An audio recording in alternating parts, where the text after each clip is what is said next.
July 1 ಅಂದ್ರೆ ಹಲವು ಘಟನೆಗಳಿಗೆ ಸಾಕ್ಷಿಯಾಗಿ ನಿಲ್ತಕ್ಕಂಥ ದಿನಾಂಕ. ಪತ್ರಿಕಾ ದಿನಾಚರಣೆ ಇರ್ಬೋದು, ವೈದ್ಯರ ದಿನಾಚರಣೆ ಇರ್ಬೋದು. ಈಗ ಮತ್ತೊಂದು ಘಟನೆಗೆ ಸಾಕ್ಷಿಯಾಗೋದಕ್ಕೆ ಹೊರಟಿದೆ. ಅದುವೇ ಭಾರತೀಯ ನ್ಯಾಯ ಸಂಹಿತೆ. ಹಳೆಯ ಕಾನೂನುಗಳನ್ನ ಬದಲಿಸಿ ಈಗ ಹೊಸ ಕಾನೂನುಗಳನ್ನ ಅನುಷ್ಠಾನಗೊಳಿಸುವಂತಹ ದಿನಾಂಕ ಇದಾಗಿದೆ. ಹಾಗಾಗಿ ಇಡೀ ಜಗತ್ತಿನಾದ್ಯಂತ ಈ ದಿನಾಂಕ ಒಂದು ಮಹತ್ತರವಾದ ದಿನಾಂಕವಾಗಿ ಬದಲಾಗೋದ್ರಲ್ಲಿ ಸಂಶಯವಿಲ್ಲ. ಇನ್ನ ಬದಲಾದ ಕಾನೂನುಗಳು ಹೇಗಿದ್ದಾವೆ, ಏನೆಲ್ಲ ವ್ಯವಸ್ಥೆಗಳು ಅಡಗಿದ್ದಾವೆ ಮತ್ತು ಅದರಿಂದ ಆಗ್ತಕ್ಕಂಥ ಅನುಕೂಲಗಳೇನು, ಅನಾನುಕೂಲಗಳೇನು, ಇವೆಲ್ಲದರ ಬಗ್ಗೆ ನಮ್ಗೆ ತಿಳಿಸ್ಕೊಡೋದಕ್ಕೆ ಈಗ ನಮ್ಮೊಂದಿಗೆ ಅತಿಥಿಗಳಾಗಿ ಶರತ್ ಅವರು, ಅಡ್ವೊಕೇಟ್ ಆಗಿರ್ತಕ್ಕಂಥ ಅತಿಥಿಗಳಿಗೆ ಸ್ವಾಗತವನ್ನ ಕೊಡ್ತೀವಿ. ನಮಸ್ತೆ ಸರ್. ಇವತ್ತಿನ ಒಂದು ವಿಶೇಷ ವಿಚಾರವನ್ನ ಮಾತಾಡ್ಲಿಕ್ಕೆ ಹೊರಟಿದ್ದೀವಿ. ಇದು ಒಂದು ಕ್ರಾಂತಿಕಾರಕ ಬದಲಾವಣೆ ಅಂತಾನೆ ಕರಿಬಹುದು. ಯಾಕಂತಂದ್ರೆ ಒಂದು ಹಳೆಯ ಕಾನೂನುಗಳು, ಏನು ಈಸ್ಟ್ ಇಂಡಿಯಾ ಕಂಪನಿ ಇದ್ದಂತಹ ಸಂದರ್ಭದಲ್ಲಿ ಇದ್ದಂತಹ ಕಾನೂನುಗಳನ್ನ ಬದಲಿಸ್ತಕ್ಕಂಥ ಧೈರ್ಯ ಮಾಡೋದೇ ಒಂದು ಮಹತ್ತರವಾದ ಸಾಧನೆ. ಅದನ್ನ ಅನುಷ್ಠಾನ ಮಾಡೋದು ಬಹಳಷ್ಟು ಸಾಧನೆ. ಈಗಾಗಲೇ ಜುಲೈ 1 ಅನುಷ್ಠಾನ ಆಗಿದೆ ಹೊಸ ಕಾನೂನು. ಏನಿದು ಹೊಸ ಕಾನೂನು, ಹಳೆ ಕಾನೂನು ಏನಿದು? ಈಗ ನೀವು ಹೇಳಿದಂಗೆನೆ ಇದು ಬಹಳ ಧೈರ್ಯವಾದಂತಹ ಹೆಜ್ಜೆ. ಜುಲೈ 1 ವೈದ್ಯಕೀಯ ರಂಗದಲ್ಲಿ ಹೇಗೆ ಜನರಿಗೆ ಆಪರೇಷನ್ ಮೂಲಕ ಅವರ ಆರೋಗ್ಯವನ್ನು ಸುಧಾರಣೆ ಮಾಡ್ತಾರೆ, ಅದೇ ರೀತಿ ಈಗ ದೇಶದ ಆರೋಗ್ಯವನ್ನು ಸುಧಾರಣೆ ಮಾಡೋಕ್ಕೋಸ್ಕರ ಈ 3 ಕಾಯ್ದೆಗಳು ಬಂದಿದೆ ಅಂತಂದ್ರೆ ತಪ್ಪಾಗೋದಿಲ್ಲ. ನೀವು ಗಮನಿಸಬಹುದು, ಇಂಡಿಯನ್ ಪೀನಲ್ ಕೋಡ್ ಆಗಿರ್ಬೋದು, CRPC ಆಗಿರ್ಬೋದು, ಅಥವಾ ಇಂಡಿಯನ್ ಎವಿಡೆನ್ಸ್ ಆಕ್ಟ್ ಆಗಿರ್ಬೋದು, ಇವು 3 ಸಹ 150ಕ್ಕೂ ಹೆಚ್ಚು ವರ್ಷಗಳ ಹಳೆಯದಾದಂತಹ ಕಾನೂನುಗಳು. ಇದು ಬ್ರಿಟಿಷರು ಅವರ ಆಳ್ವಿಕೆಗೋಸ್ಕರ ತಗೊಂಡ್ಬಂದಂತಹ ಕಾನೂನುಗಳು. ನಮಗೆ ಸ್ವತಂತ್ರ ಬಂದು ಇಷ್ಟು ವರ್ಷಗಳಾದರೂ ಸಹ ನಾವು ನಮ್ಮದೇ ಆದಂತಹ ಒಂದು ಈ 3 ಮುಖ್ಯವಾದಂತಹ ಕಾನೂನುಗಳಿದೆ, ಇದನ್ನ ನಾವು ಮಾಡ್ಕೊಳಕ್ ಆಗ್ಲಿಲ್ವೇ ಅನ್ನೋಂತಹ ಒಂದು ಬಾಧೆ ಇದೆ.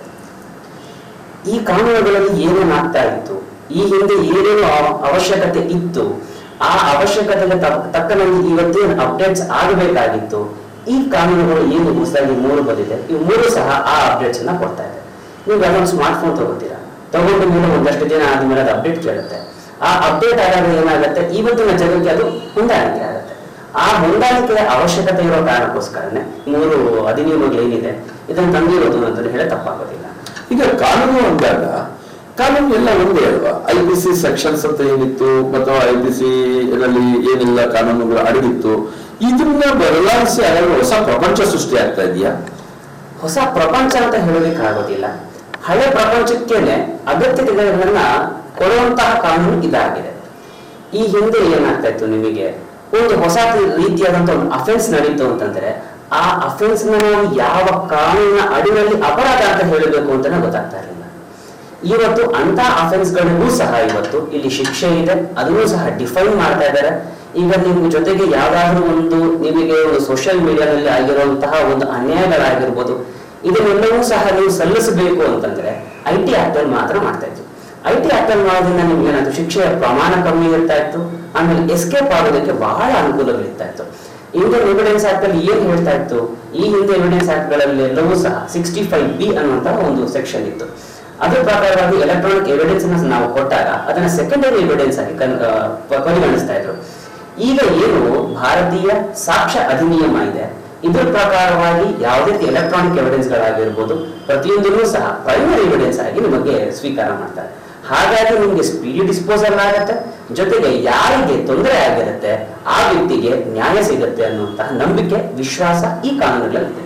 ಇಷ್ಟೆಲ್ಲ ಹೇಳುವಾಗ ನಮ್ಗೆ ಅನ್ಸುತ್ತೆ, ಮೊದಲಿದ್ದ ಕಾನೂನುಗಳು ಯಾವುದು, ಇವಾಗ ಬದಲಾಗಿರೋ ಕಾನೂನುಗಳು ಯಾವುದು ಅನ್ನೋದನ್ನ ಸ್ವಲ್ಪ ಹೇಳೋಣ.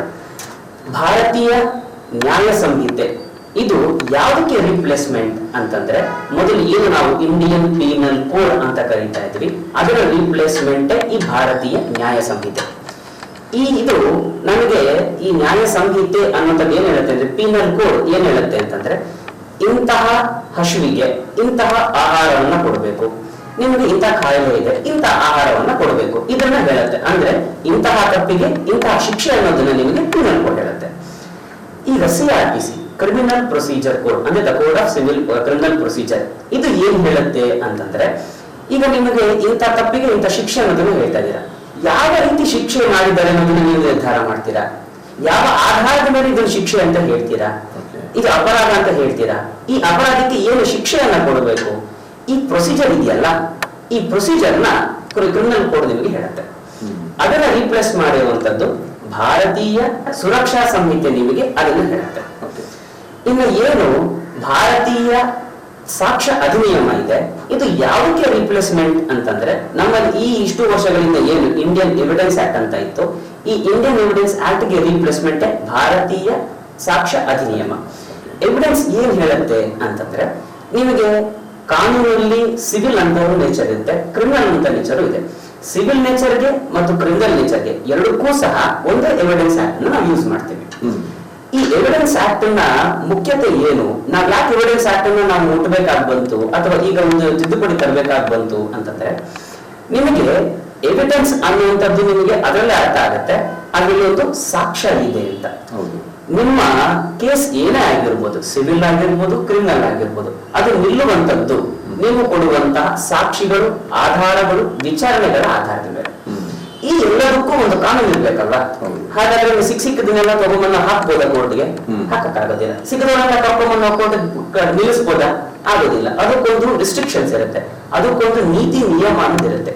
ಈ ನೀತಿ ನಿಯಮನ ನಮಗೆ ಇಂಡಿಯನ್ ಎವಿಡೆನ್ಸ್ ಆಕ್ಟ್ ಅಂತ ಇಷ್ಟು ದಿನ ಹೇಳ್ತಾ ಇತ್ತು, ಈಗ ಭಾರತೀಯ ಸಾಕ್ಷ್ಯ ಅಧಿನಿಯಮ ಅಂತ ಹೇಳುತ್ತೆ. ಅಧಿನಿಯಮಕ್ಕೂ ಮತ್ತು ಸಂಹಿತೆಗೂ ಏನು ವ್ಯತ್ಯಾಸ ನೋಡಿ? ಅಧಿನಿಯಮ ಆಕ್ಟ್ ನಿಮಗೆ, ಇದು ಸಂಹಿತೆ ಅಂದ್ರೆ ನಿಮಗೆ ಪ್ರೊಸೀಜರ್ ಅನ್ನ ಹೇಳುವಂತದ್ದು. ಸಂಹಿತೆ ಅಂದ್ರೆ ನಿಮಗಲ್ಲಿ ಪ್ರೊಸೀಜರ್ ಹೇಳ್ತಾ ಇದೆ, ಅಧಿನಿಯಮ ಅನ್ನೋದು ನಿಮಗಲ್ಲಿ ಆಕ್ಟ್ ಅನ್ನ ಹೇಳ್ತಾ ಇದೆ. ಈಗ ನಾವು ನೋಡ್ಲಿಕ್ಕೆ ಹೋದಂತ ಸಂದರ್ಭದಲ್ಲಿ IPC ಸೆಕ್ಷನ್ಗಳಲ್ಲೂ ಕೂಡ ಅದೇ ಪ್ರೊಸೀಜರ್ ಇರ್ತಾ ಇತ್ತು. ಏನು ಒಂದು ಕಂಪ್ಲೇಂಟ್ ಕೊಡಬೇಕಾಗಿತ್ತು, ಪೊಲೀಸರು ಕಂಪ್ಲೇಂಟ್ ತೆಗೆದುಕೊಳ್ಳೋರು, ಅದನ್ನ FIR ಮಾಡೋರು, ನಂತರ ಚಾರ್ಜ್ ಶೀಟ್ ಹಾಕೋರು, ಆಮೇಲೆ ಕೋರ್ಟ್ ಸಬ್ಮಿಟ್ ಮಾಡೋರು. ಇದೇ ಕೆಲಸ ಇವು ಈ ಸಂಹಿತೆಗಳಲ್ಲೂ ಕೂಡ ಸೇಮ್ ಪ್ರೊಸೀಜರ್ ಇರುತ್ತೆ ಅಥವಾ ಬದಲಾವಣೆಗಳಾಗ್ತಾವ? ಕೆಲವೊಂದು ಬದಲಾವಣೆಗಳು ನಿಮಗೆ ಕಾಣುತ್ತೆ. ಮೊದಲು ಏನಾಗ್ತಾ ಇತ್ತು, ನಿಮಗೆ ಒಂದು ಸಣ್ಣ ಅಫೆನ್ಸ್ ಮಾಡಿದಾಗ ಅವರಿಗೆ ಒಂದು ದಂಡ ಹಾಕಿ ಬಿಟ್ಬಿಡುವಂತಹ ಪದ್ಧತಿ ಇರ್ತಾ ಇತ್ತು. ಮನುಷ್ಯ ಅವನು ತಪ್ಪು ಮಾಡ್ತಾನೆ, ತಪ್ಪು ಮಾಡಿದಂತ ಅವನಿಗೆ ರಿಫಾರ್ಮೇಶನ್ ಒಂದು ಆಗ್ಬೇಕಲ್ವಾ? ಅವನು ಮಾಡಿ ತಪ್ಪು ಅಂತ ಅವನು ನೆನೆಸ್ಬೇಕಲ್ವಾ? ಮತ್ತೆ ಸಮಾಜದಲ್ಲಿ ಅದೇ ತಪ್ಪು ಮಾಡಬಾರ್ದು ಅಂತ ಭಾವನೆ ಬರ್ಬೇಕಲ್ವಾ? ಆ ಕಾರಣಕ್ಕೋಸ್ಕರ ಕಮ್ಯುನಿಟಿ ಸರ್ವಿಸ್ ಅಂತ ಮಾಡಿಸ್ತಾರೆ. ಏನು ಕಮ್ಯುನಿಟಿ ಸರ್ವಿಸ್ ಅಂದ್ರೆ, ಈಗ 10 ಸಸಿ ನೆಡುವಂಥದ್ದು, ಅಥವಾ ಯಾವುದೋ ಒಂದು ಪಶು ಆಸ್ಪತ್ರೆಯಲ್ಲಿ ಒಂದಷ್ಟು ದಿನ ಕೆಲಸ ಮಾಡಬೇಕು ಅನ್ನೋದು, ಅಥವಾ ಒಂದು NGO ನಲ್ಲಿ ಕೆಲಸ ಮಾಡಿ ಅಂತ ಹೇಳೋದು. ಅಂದ್ರೆ ಮೊದಲು ಇದ್ದಂತ ಪದ್ಧತಿಗಳು ಏನು, ಒಂದು ಪೆನಾಲ್ಟಿ ಕೊಡೋರು, ಇಲ್ಲ ಜೈಲಿಗೆ ಕಳಿಸೋ. ಈಗ ಜೈಲು ಪೆನಾಲ್ಟಿಗಳನ್ನ ಬದಲಿಸಿ ವ್ಯವಸ್ಥೆ ಮಾಡಿರ್ತಕ್ಕಂಥ ಎಲ್ಲರಲ್ಲೂ ನಿಮಗೆ ಜೈಲಿಗೆ ಮತ್ತು ನಿಮಗೆ ಪೆನಾಲ್ಟಿ ಎರಡೇ ಇತ್ತಲ್ವಾ? ಈಗ ಏನ್ ಮಾಡಿದ್ದಾರೆ, ಕೆಲವೊಂದು ಅಫೆನ್ಸ್ ಗಳಿಗೆ ಪೆನಾಲ್ಟಿ ಪ್ಲಸ್ ಕಮ್ಯುನಿಟಿ ಸರ್ವಿಸ್, ಇನ್ನು ಕೆಲವೊಂದರಲ್ಲಿ ಜೈಲ್ ಪ್ಲಸ್ ಕಮ್ಯುನಿಟಿ ಸರ್ವಿಸಸ್. ಈ ತರ ನಿಮ್ಗೆ ಆಯಾ ಪನಿಷ್ಮೆಂಟ್ ನ ಕ್ಲಾಸ್ ನ ತಗೊಂಡು ನಿಮ್ಗೆ ಚೇಂಜಸ್ ಮಾಡಿದ್ದಾರೆ. ಅವರು ಮಾಡುವಂತ ಗ್ರೀವೆನ್ಸಸ್ ಮೇಲೆ ಹೋಗುತ್ತೆ. ಅಂದ್ರೆ ಅದರಂತ ಸಣ್ಣ ಪುಟ್ಟ ತಪ್ಪುಗಳು, ಗೊತ್ತಿಲ್ಲದಿರತಕ್ಕಂಥ ತಪ್ಪುಗಳು ಮಾಡಿರ್ತಕ್ಕಂಥವ್ರಿಗೆ ದೊಡ್ಡ ರೀತಿಯಾದಂತಹ ಶಿಕ್ಷೆಗಳು ಬೇಡ, ಅವ್ರಿಗೆ ಸಾಮಾಜಿಕ ಅರಿವು ಮೂಡಿಸೋದ್ರ ಮುಖಾಂತರ ಅವ್ರಿಗೊಂದಷ್ಟು ಬುದ್ಧಿ ಹೇಳೋಣ ಅನ್ನೋ ಪ್ರಯತ್ನ. ಇದಿಷ್ಟು ನಡೀತಾ ಇರ್ತಕ್ಕಂಥದ್ದು. ಈಗ ಭಾರತೀಯ ನ್ಯಾಯ ಸಂಹಿತೆ ಮತ್ತು ನಾಗರಿಕ ಸುರಕ್ಷಾ ಸಂಹಿತೆ ಏನಿದೆ, ಇವುಗಳಲ್ಲಿ ಹಳೆ ಸೆಕ್ಷನ್ಗಳು ಏನಿತ್ತು ಅದರಲ್ಲಿ ಬದಲಾವಣೆಗಳು ಮಾಡಿದಾರೋ ಅಥವಾ ಹೊಸದಾಗಿ ಇಂಪ್ಲಿಮೆಂಟ್ ಮಾಡಿರ್ತಕ್ಕಂಥದ್ದು? ನೋಡಿ, ಭಾರತೀಯ ನಾಗರಿಕ ಸುರಕ್ಷಾ ಸಂಹಿತೆ ಏನು ಕ್ರಿಮಿನಲ್ ಪ್ರೊಸೀಜರ್ ಕೋಡ್ ಅಂತ ಇತ್ತು, ಇದು ಆಲ್ಮೋಸ್ಟ್ ಅದನ್ನ ನಾವು ರೀಶಫ್ಲಿಂಗ್ ಅಂತ ಕರೀಬಹುದು. ಒಂದು ಆರ್ಡರ್ ನಲ್ಲಿ ಅದಿರಲಿಲ್ಲ, ಈಗ ಅದೆಲ್ಲವನ್ನೂ ಸಹ ಒಂದು ಆರ್ಡರ್ ನಲ್ಲಿ ತಗೊಂಡು ಬಂದಿದ್ದಾರೆ. ಜೊತೆಗೆ ಒಂದಷ್ಟು ಸೆಕ್ಷನ್ ಗಳನ್ನ ಸೇರಿಸಿದ್ದಾರೆ, ಒಂದಷ್ಟು ಎಕ್ಸ್ಪ್ಲನೇಷನ್ಸ್ ನ ಮತ್ತೆ ಯಾವ್ದು ಅವಶ್ಯಕತೆ ಇರಲಿಲ್ಲ ಅದೆಲ್ಲವೂ ತೆಗೆದಿದ್ದಾರೆ. ವೀಕ್ಷಕರೇ, ಇನ್ನೊಂದಷ್ಟು ಮಾಹಿತಿಗಳನ್ನ ಒಂದು ಸಣ್ಣ ಬ್ರೇಕ್ ನಂತರ ಮುಗಿಸೋಣ. ಬ್ರೇಕ್ನ ನಂತರ ಮತ್ತೊಮ್ಮೆ ಕಾರ್ಯಕ್ರಮಕ್ಕೆ ಸ್ವಾಗತ. ಈಗಾಗಲೇ ನಾವು ಬಹಳಷ್ಟು ಚರ್ಚೆಗಳನ್ನ ವಕೀಲರಾದಂತಹ ಶರತ್ ಅವ್ರ ಜೊತೆ ನಾವು ಮಾತಾಡ್ತಾ ಇದ್ವಿ. ಇನ್ನ ಮುಂದಿನ ಹಂತದಲ್ಲಿ ನಾವು ನೋಡಲಿಕ್ಕೆ ಹೋದ ಸಂದರ್ಭದಲ್ಲಿ ಶರತ್ ಅವ್ರನ್ನ ಪ್ರಶ್ನೆ ಮಾಡೋಣ. ಸರ್, ಈಗ CRPC ಮತ್ತು BNS ಇದು ಬಹಳ ಸಂಚಲನಗೊಳಿಸಿರ್ತಕ್ಕಂಥ ಪದಗಳು ಈಗ ಇವತ್ತಿನ ಪರಿಸ್ಥಿತಿ.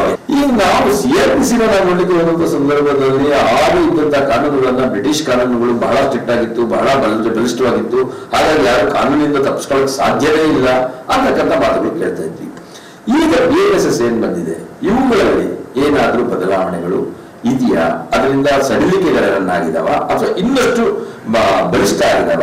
ಇದ್ರ ಬಗ್ಗೆ ನಾವು ಮಾತಾಡ್ಲಿಕ್ಕೆ ಹೋದ್ರೆ ಅದನ್ನ ನಾವು ಏನ್ ಹೇಳ್ಬೋದು ಅಂತಂದ್ರೆ, ಏನ್ ಬಂದಿದೆ BNSS, ಇದರ ಸಂವಿಧಾನದಲ್ಲಿ ನಿಮಗೆ ಬಹಳಷ್ಟು ಸ್ಟ್ರಿಕ್ಟ್ನೆಸ್ ನ ಕಾಣ್ತಾ ಇದೆ. ಮೊದಲೆಲ್ಲ ಏನಾಗ್ತಾ ಇತ್ತು, ಯಾರಾದ್ರೂ ಒಬ್ಬ ಅಕ್ಯೂಸ್ಡ್ ಆದವನು ಕೋರ್ಟ್ಗೆ ಬಂದು ಹಾಜರಾಗಿ ಅಥವಾ ಕೋರ್ಟಿಗೆ ಬರ್ದಿರಾನೆ ಅಪ್ಸ್ಕೊಂಡಾಗ್ಬಿಟ್ರು ಅಂತ ಇಟ್ಕೊಳ್ಳಿ.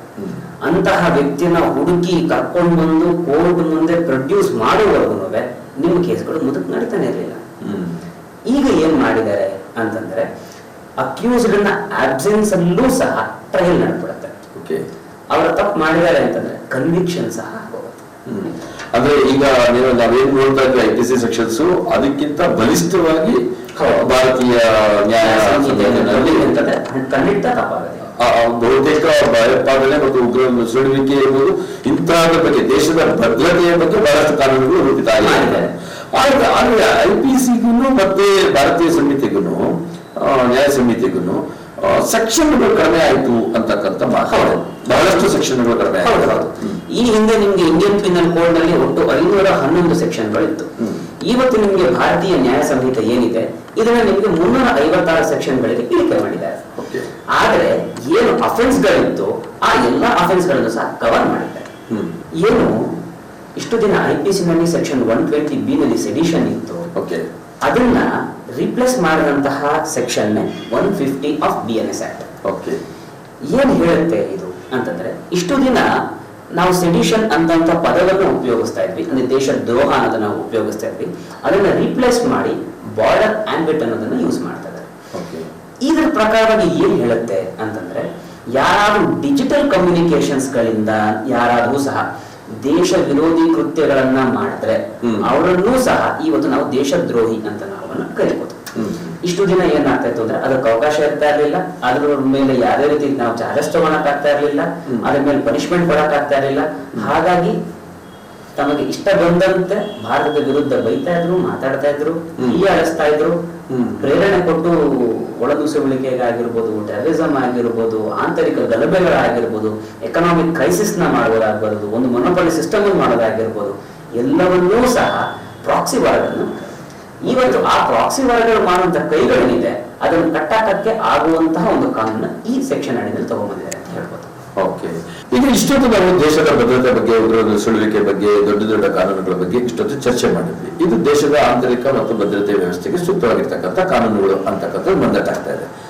ಆದ್ರೆ ಒಬ್ಬ ಸಾಮಾನ್ಯ ನಾಗರಿಕನಿಗೆ ಈಗಾಗಿರ್ತಕ್ಕಂಥ ಬದಲಾವಣೆಗಳಿಂದ, ಕಾನೂನು ಬದಲಾವಣೆಗಳಿಂದ ಏನೆಲ್ಲ ಲಾಭ ಆಗುತ್ತೆ? ಒಂದು, ಈಗಿನ ಕಾನೂನುಗಳಿಂದ ಸ್ಪೀಡ್ ಡಿಸ್ಪೋಸಲ್ ನಿಮ್ಗೆ ಎಕ್ಸ್ಪೆಕ್ಟ್ ಮಾಡ್ಬೋದು. ಪ್ರೊಸೀಜರಲ್ ಲ್ಯಾಕುನಾಗಳು ನಿಮಗೆ ಸಿಗೋದಿಲ್ಲ. ಇವತ್ತು ಪೊಲೀಸ್ನವರು ಹಾಕುವಂತಹ ಬಹಳಷ್ಟು FIRಗಳು, ಬಹಳಷ್ಟು ಚಾರ್ಜ್ ಶೀಟ್ಗಳ ಲೋಪದಿಂದಾನೇ ಅಕ್ವಿಟಲ್ಗಳು ತುಂಬಾ ಆಗ್ತದೆ. ಸರಿ, ಈಗ ಹೀಗಿದ್ದಾಗ ಜನಸಾಮಾನ್ಯರು ಈಗ ಯಾವ್ದಾರ ಒಂದು ಪಿಟಿ ಕೇಸ್ ಆಯ್ತು, ಯಾವ್ದಾದ್ರು ದೊಂಬಿ ಕೇಸ್ ಆಯ್ತು, ಅಥವಾ ಯಾವ್ದಾದ್ರು ಒಂದು ಕಳ್ಳತನ ಆಯ್ತು, ಇವೆಲ್ಲವೂ IPC ಸೆಕ್ಷನ್ಗಳು ಇದ್ದೇ ಇತ್ತು. ಆ ಸೆಕ್ಷನ್ಗಳು ಹಾಗೆ ಕಂಟಿನ್ಯೂ ಆಗಿದೆಯಾ ಅಥವಾ ಇವುಗಳಲ್ಲಿ BNSS ಅಲ್ಲಿ ಏನಾದರೂ ಬದಲಾವಣೆಗಳಾಗಿದೆಯಾ?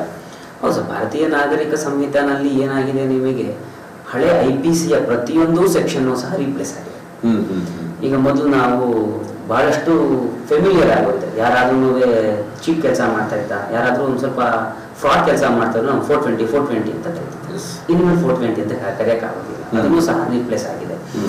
ಅದಾದ್ಮೇಲಿಂದ ನಿಮಗೆ 323, 324 ಕಾಮನ್ ಅಫೆನ್ಸಸ್, ಗ್ರೀವಿಯಸ್ ಆಕ್ಟ್ ಆಗಿರ್ಬೋದು, ಕಾಮನ್ ಅಫೆನ್ಸ್ ಆಗಿರ್ಬೋದು, ರೋಡಲ್ಲಿ ಆಕ್ಸಿಡೆಂಟ್ ಆಗುತ್ತೆ 304A ಆಗಿರ್ಬೋದು, ಇದೆಲ್ಲವಕ್ಕೂ ಸಹ ಹೊಸ ಹೊಸ ಹೆಸರುಗಳು ಬಂದಿದೆ, ಜೊತೆಗೆ ಹೊಸ ಹೊಸ ಸೆಕ್ಷನ್ಗಳು ಬಂದಿದೆ. ಈಗಾಗಲೇ ನಾವು ಬಹಳಷ್ಟು ಚರ್ಚೆ ಮಾಡ್ತಾ ಇದ್ದೀವಿ. ಇನ್ನೊಂದಷ್ಟು ಮಾಹಿತಿಯನ್ನ ಒಂದು ಸಣ್ಣ ಬ್ರೇಕ್ ನಂತರ ಮುಂದುವರಿಸೋಣ.